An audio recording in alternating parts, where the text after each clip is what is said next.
Calaroga Shark Media. Hello, I'm Johnny Mac with your daily comedy news. Nate Bregazzi spoke to the New York Post about building a new set and says once you have one joke you think you could close with, that helps you build a new hour because you're like, worst case scenario, I have something that's actually good. Last night I came up with some stuff on the spot. You stumble into some things. I don't do crowd work or anything, but you'll riff a couple things, and if it's getting laughs, then you're like, okay, then you say a couple of other things. To me, it's always you got to know how to get out of the joke so you can riff. You can riff stuff as long as you know the ending. As long as you start the joke, then you can play and have a dismount. I drew up a set list for my show last night, so at least I have a direction of where I want to go. If I do that, I can get work done. I go out there and just mess around. He appreciates the freedom of smaller clubs. When you do arenas and these big shows, those are intense. It's not as easy to throw in a new idea when there's 20,000 people. You're like, this all needs to be ready to go. He's been doing theaters in the round, but kind of likes not doing that. He says there's a relief when you're like, well, no one's behind me. It's a break when everyone's in front of you. Nashville Scene spoke to James Austin Johnson, who said there were a lot of things to fear about my college environment related to stand-up, so I didn't really tell people that I was doing stand-up. I didn't tell my parents, I didn't tell my friends. I would just kind of disappear. There were bars. I learned to sneak in the back door and hope not to get carded. I did that a lot. I did a lot of sneaking in through the patio, ordering a Pepsi, and just hoping not to get kicked out before my set. It took me time to learn how to perform at a place. It took living life. It took moving away, and I think having loved, having lost love, etc. And my act is talking about how weird the culture I come from looks to me. You have children, then you just look at your own life differently. You look at how you were raised differently, your relationship to your grandparents, your parents, your great-grandparents. It all changes because you think about the good things you got from a place that maybe you spent your whole adolescence resenting. Your relationship to all that changes. I'm just trying to be somebody who's a vessel of love, as corny as that is. I'm trying to make people laugh. I'm trying to help people fall asleep. That's my job as a late-night sketch comedian. I'm trying to help you fall asleep in a spicy world. Kelsey Cook talked about her comedy influences. I loved Amy Schumer, Dimitri Martin, Mike Birbiglia, and Brian Regan, but I don't know that I was influenced by anybody's style. I moved to L.A.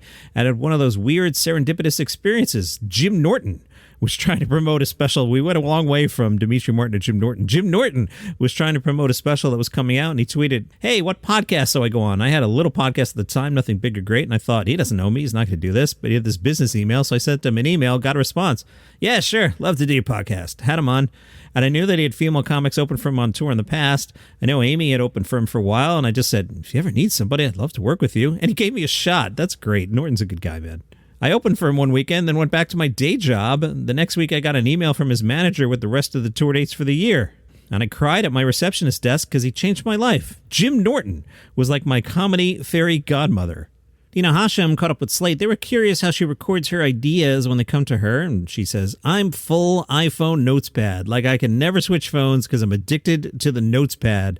I know comics will still write things down with their hands. And it's like, I forgot how to write. I'm really dependent on it. But there's zero organization. So it's actually a terrible process because I have like 2 different notes. And they're just like, can you scroll infinitely? And I never scroll. So they're just ideas sitting there that I'll probably never get back to. She talked about developing her sets and says, you know, part of the problem is when you're doing comedy, when you start, you're just full of ideas and you're like, everything's funny and you're just like flush with ideas and your sense of humor becomes more refined. And then things you think are funny become less and less. And so I'm at the point where I think almost nothing is funny. And so it's so much harder to come up with now something where I'm like, that's good enough.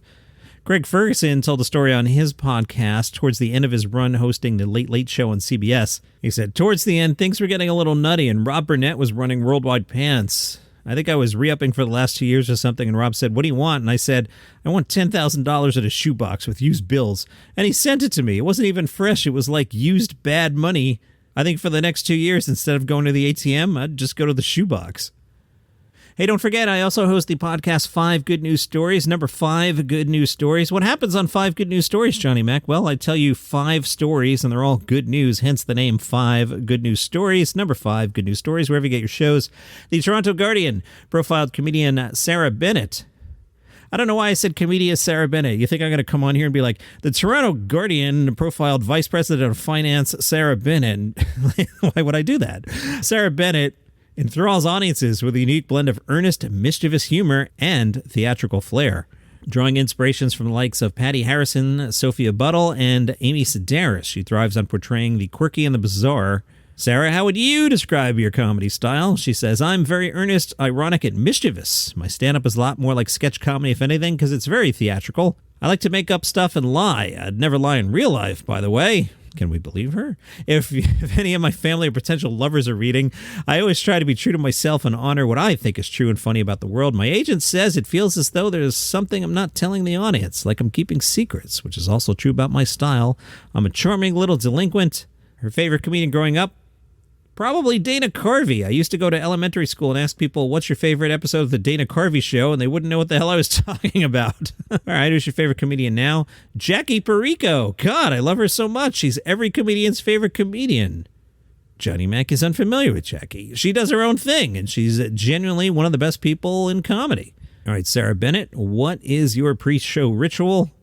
She says, smoke a Cuban cigar and jump into traffic. It makes me feel alive. Just kidding, I don't think I have one.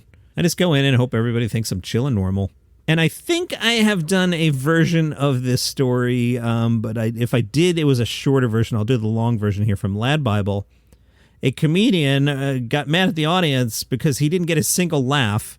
Lewis Spears was performing material he'd done, a bunch of times and didn't get a single laugh out of the audience at the Kings of Comedy Club in Australia.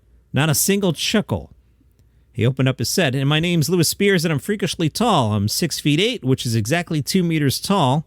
No laugh. I get 2 questions, and you know what the first question is? You're so tall. Do you play basketball? I want to look at these people and go, do I look like an athlete to you?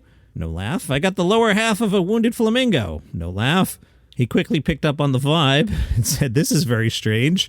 He switched gears, started to talk about the last performance he had done in Perth, which he explained resulted in him being protested against as he had joked about the Dalai Lama.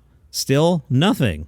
He said to the crowd, I don't know what the F happened, but I got up here and I feel like everyone agreed, all right, let's just sit in silence. What the F is going on? You know what's really effed up is after the set, I somehow have to summon up the courage to invoice the guy running the gig. A heckler shouted out, you should lower your expectations to just a free drink. Spears said, that's a good one. I'll just get a Coke and neck myself, all right? You guys have been lovely. I've been Lewis Spears. I've tried my best. Have a good night. Well, here's the twist.